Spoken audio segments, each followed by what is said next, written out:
اس programme کا جو اب یہ اس گفتگو کا جو پرائم حصہ ہے جس میں گفتگو کو ہم وائنڈ اپ کی طرف لے کر جائیں گے اور کوشش کریں گے کہ وہ چیزیں جو بہت بنیادی اور بہت اہم ہیں اس موضوع کے تعلق سے. مفتی صاحب، میڈیا، دانشور حضرات، مفکرین یہ لوگوں کی، قوم کی سوچ کو جہت دیتے ہیں، فکر کی تعمیر کرتے ہیں. جہاں میڈیا بھٹکانے پر لگ جائے، جہاں دانشور مفکر کسی کے کہنے پر ایک سوچ کو ڈیولپ کرنے لگ جائیں، وہاں ڈیولپمنٹ کس طرح سے ہوگی، سوچ مثبت کس طرح سے ہو سکتی ہے؟ یقیناً آپ نے اس ہمارے موضوع کے بہت اہم حصے کی طرف متوجہ کیا ہے، اور ہمارے ابتدا میں تھوڑی گفتگو اس پر ہو چکی ہے کہ کچھ لوگ اتنے صاحب منصب ہوتے ہیں کہ ان کے پورے معاشرے کے اوپر اثرات مرتب ہوتے ہیں. ٹھیک. اسی میں سے یہ ایک بات ہے کہ جو ذرائع ابلاغ ہیں، یہ ان پر بیٹھنے والے لوگ، بیان کرنے والے لوگ، یہ ٹرینڈ میکر ہوتے ہیں، سوچ کو ایک رخ دینے والے ہوتے ہیں. مگر اس وقت بدقسمتی سے جو سینیریو ہمیں نظر آتا ہے وہ یہ کہ یہ بنیاد ہی بگاڑ اور تخریب کی طرف لے کے جا رہی ہے.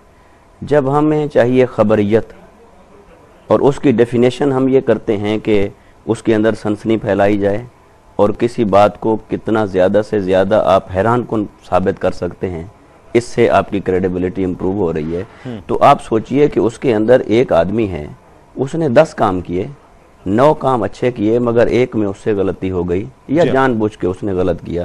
اب آپ نے اس کے 9 کاموں کو تو بیان کیا نہیں، چونکہ آپ کے لیے اس میں خبریت نہیں ہے.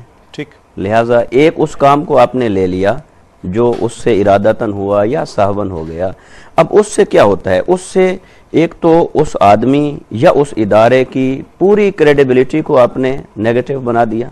دوسرا یہ کہ جو لوگ ان کے بارے میں پہلے پوزیٹیو تھے اب وہ بھی منفی سوچنے لگ گئے. پھر اس کا نقصان یہ ہوتا ہے کہ اگر ایک وہ آدمی جو قوم کے نزدیک قابل اعتبار سمجھا جاتا ہے، اگر اس آدمی کی کوئی ایسی بات میڈیا اور ذرائع ابلاغ کے ذریعے سامنے آ جاتی ہے اور قوم اس کے بارے میں منفی رخ اختیار کر لیتی ہے، تو اس کا نیگیٹو امپیکٹ یہ ہوتا ہے کہ پھر دوسرے اس طبقے سے تعلق رکھنے والے تمام لوگوں کے بارے میں یہ گمان شروع ہو جاتا ہے کہ باقی بھی سب ایسے ہوں گے.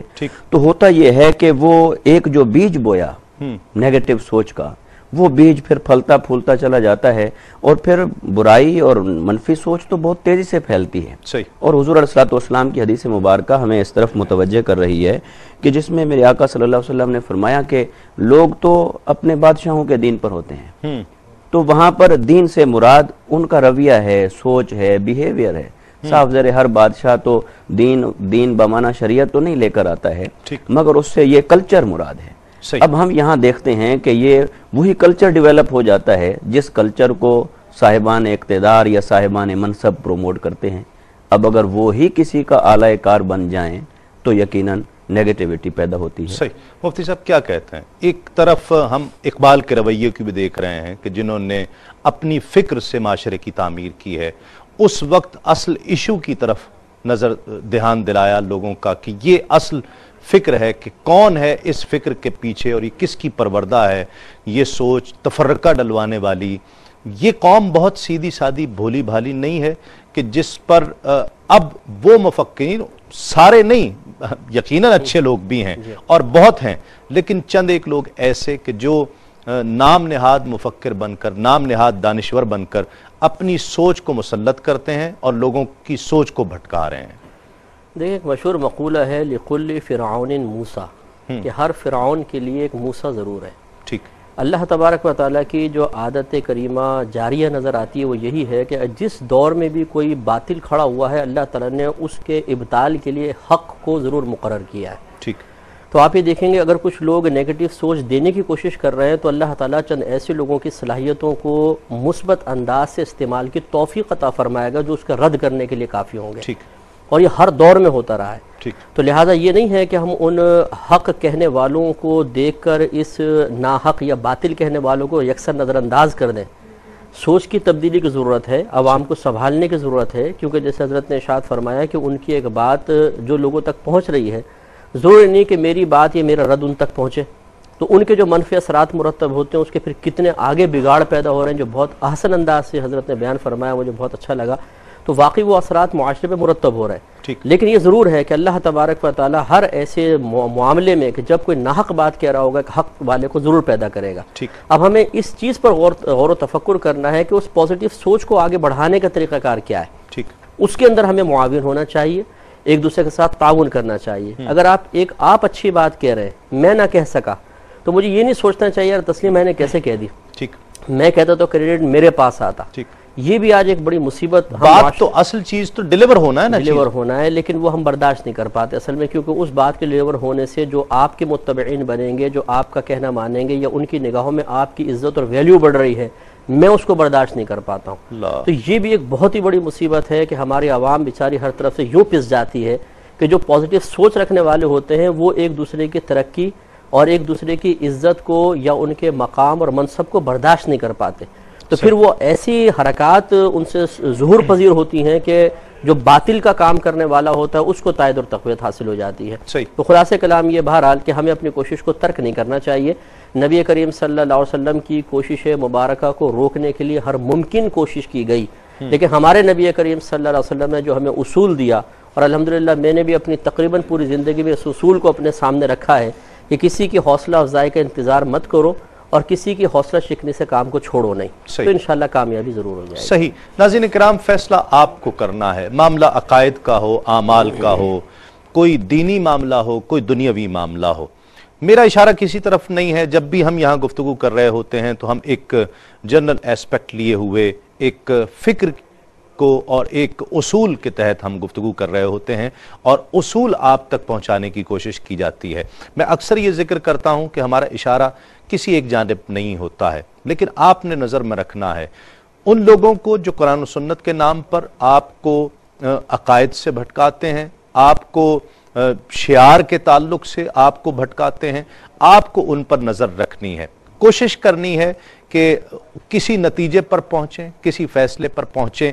ایک طرف ہمارے سامنے علامہ اقبال جیسی شخصیت ہے, الطاف حسین حالی جیسی شخصیت ہے, مولانا ظفر علی خان جیسی شخصیت ہے, قائد اعظم جیسی شخصیت ہے, جنہوں نے لوگوں کو ایک جہت دی, لوگوں کی فکر کی ہمواری کی, ان کی آبیاری کی, اور اس فکر کو ایک جہت دے کر صحت کے ساتھ, سلامتی کے ساتھ اور صحیح راست پر ایک طریقے سے چلایا ہے.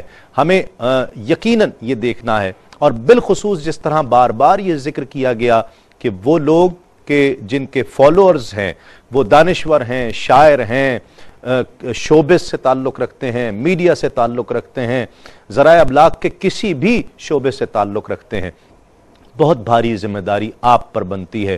آپ کے چاہنے والے ہیں, آپ کے ماننے والے ہیں, وہ لوگ کالم نگار ہیں, کوئی بھی ہے, لوگ آپ کو پسند کرتے ہیں. ایون ریڈیو پر کام کرنے والے وہ آرجیز ہیں کہ آپ اپنے منصب کی کو صحیح طور پر سمجھ رہے ہیں, اپنی ذمہ داریوں کو صحیح طور پر سمجھ رہے ہیں. اللہ رب العزت نے آپ کو خوبصورت آواز عطا کی ہے, اگر خوبصورت سوچ عطا کی ہے اسے لوگوں تک ڈیلیور کیجئے, خوبصورت سوچ کے ساتھ لوگوں کو پازیٹیو کیجئے, نیگیٹیوٹی کی طرف مت لے کر جائیے. یہ قوم اب مزید منفی سوچ کو برداشت نہیں کر پائے گی, نیگیٹیوٹی کو برداشت نہیں کر پائے گی. سوچ کو مثبت رکھنا ہے اور اسی چیز کی کوشش کیجئے. وقت ہے سنہری بات کا, اور آج سنہری بات کے لیے جس حکایت کا میں نے انتخاب کیا ہے, حضرت رابعہ بصری رحمت اللہ تعالی علیہا, ایک اللہ رب العزت کی بہت مقبول بندی, بہت برگزیدہ بندی. جب آپ کی ولادت ہوئی تو آپ کی 3 بہنیں اور تھیں. آپ کے والد گرامی ایک بہت غریب آدمی تھے, اور رابعہ چوتھی بیٹی تھیں آپ کی. اور رابعہ کا مطلب ہی یہی ہے کہ چوتھی عورت, تو آپ کا نام رابعہ رکھا گیا. چونکہ آپ کی بصرے میں پیدائش ہوئی اس لیے رابعہ بصری کہا جاتا ہے. ناظرین کرام, حکایت میں آتا ہے کہ حضرت رابعہ بصری کے والد کے پاس اس وقت کچھ ایسا مال نہیں تھا کہ جسے وہ خرچ کر سکتے, اور دوسری طرف آپ کی صاحبزادی کی ولادت ہوئی تھی. اسی فکر میں, اس غم میں غلطاں تھے, پریشان تھے, گھبرائے ہوئے تھے کہ میرے پاس کچھ رقم نہیں ہے, کچھ پیسے نہیں ہیں, تو میں کیسے خرچ کروں. آپ رات کو سو گئے. آپ کیا سوئے, آپ کا نصیب جاگ اٹھا, اور رات خواب میں سرکار دو عالم صلی اللہ علیہ وآلہ وسلم خواب میں تشریف لائے اور فرمایا کہ تم گھبراؤ نہیں، پریشان ہونے کی ضرورت نہیں ہے، غم مت کرو، تمہیں مبارک ہو رابعہ کی، اور یہ رابعہ میری بڑی محبوب ہوگی، اللہ رب العزت کی بڑی مقبول بندی ہوگی، اور اسے اللہ رب العزت بہت مقام اور مرتبہ عطا فرمائے گا کہ اسے دنیا یاد کیا کرے گی۔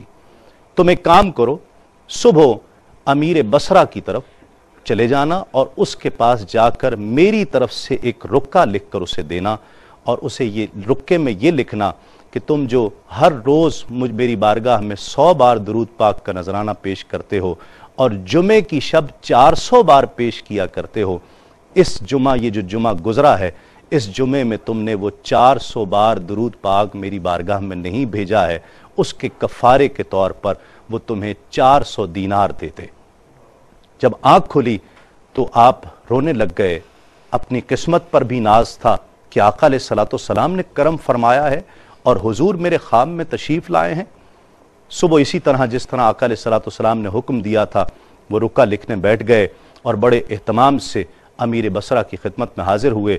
وہ رکہ، وہ عرضی امیر بصرہ کے پاس جب پہنچی تو امیر بصرہ وجد کرنے لگا اس کیفیت پر کہ آج اللہ کے رسول نے مجھے یاد فرمایا ہے، میرے آقا نے مجھے یاد فرمایا ہے، اور ہزاروں دینار اس نے تقسیم فرمائے اور کہا کہ اس شخص کو اندر بلا لو۔ وہ جب جانے لگا شخص تو کہنے لگا رکو، یہ کیسے ممکن ہے کہ میں اسے اپنے پاس اندر بلاؤں؟ خدا کی قسم میں اسے ملنے کے لیے باہر جاؤں گا کہ اس نے آقا کا دیدار کیا ہے، اور اپنی داڑھی سے میں اس کی راہوں کو صاف کروں گا۔ باہر تشریف لے گئے اور باہر سے حضرت رابعہ بصری کے والد گرامی کو اندر لے کر آئے، اپنی مسند پر بٹھایا، اپنے تخت پر بٹھایا، اور انہیں کہا کہ آپ کی بڑی مہربانی، آپ تشریف لائے، اور آئندہ کوئی بھی پریشانی ہو، کوئی بھی حاجت ہو، آپ میرے پاس تشریف لائیں، اور انہیں 400 دینار بھی جس طرح آقا علیہ الصلوۃ والسلام کا حکم ہوا تھا انہیں پیش کیے۔ علماء کرام اس حکایت کا درس لکھتے ہوئے کہتے ہیں کہ ایک تو بیٹی کا پیدا ہونا جو ہمارے ہاں برا سمجھا جاتا ہے، یہ تصور نہ کیا کرے۔ بیٹی تو اللہ کی نعمت ہوتی ہے، اسے نعمت تصور کیا کریں۔ اللہ کی رحمت ہوتی ہے، اسے رحمت تصور کیا کریں۔ دوسری بات یہ جو اس کے درس میں علماء کرام لکھتے ہیں کہ حضور نبی پاک صلی اللہ علیہ وآلہ وسلم اس دنیا سے پردہ فرما جانے کے باوجود بھی امت کے حال سے باخبر ہیں اور امت کے حال سے واقف ہیں۔ اور تیسری بات جو لکھتے ہیں کہ جو درود پاک آپ حضور کی بارگاہ میں پیش کرتے ہیں وہ حضور کی بارگاہ میں پہنچتا ہے، اور سرکار جانتے ہیں کہ کون کتنی بار میری بارگاہ میں درود بھیجتا ہے۔ کیا یہ کم ہے کہ ہم درود بھیجیں اور میرے سرکار جانیں ہمارے نام سے ہماری حیثیت کیا ہے، ہماری اوقات کیا ہے؟ ایک درود پاک ہمیں اتنا بلند مقام اور مرتبہ، اتنی عزت بخش رہا ہے کہ ہم سرکار کی بارگاہ میں پہچانے جائیں، سرکار کی بارگاہ میں جانے جائیں، آقا علیہ الصلوۃ والسلام ہمیں یاد کر لیں۔ ناظرین کرام، یاد رکھیے کہ درود پاک حضور کی بارگاہ میں بڑے اہتمام کے ساتھ، بڑے انصرام کے ساتھ، بڑے انتظام کے ساتھ حضور کی بارگاہ میں پیش کیا کریں۔ میں آپ سے اجازت چاہوں گا اور تمام مہمانوں کا بھی شکریہ ادا کروں گا۔ حضرت علامہ مفتی محمد اکمل صاحب، آپ کا بہت شکریہ۔ حضرت علامہ مفتی ارشاد حسین سعیدی صاحب، آپ کا بہت شکریہ۔ ہمارے فیصل نقشبندی صاحب آخر میں انشاءاللہ کلام بھی پیش کریں گے۔ محمود الحسن اشرفی صاحب، آپ کا بہت شکریہ۔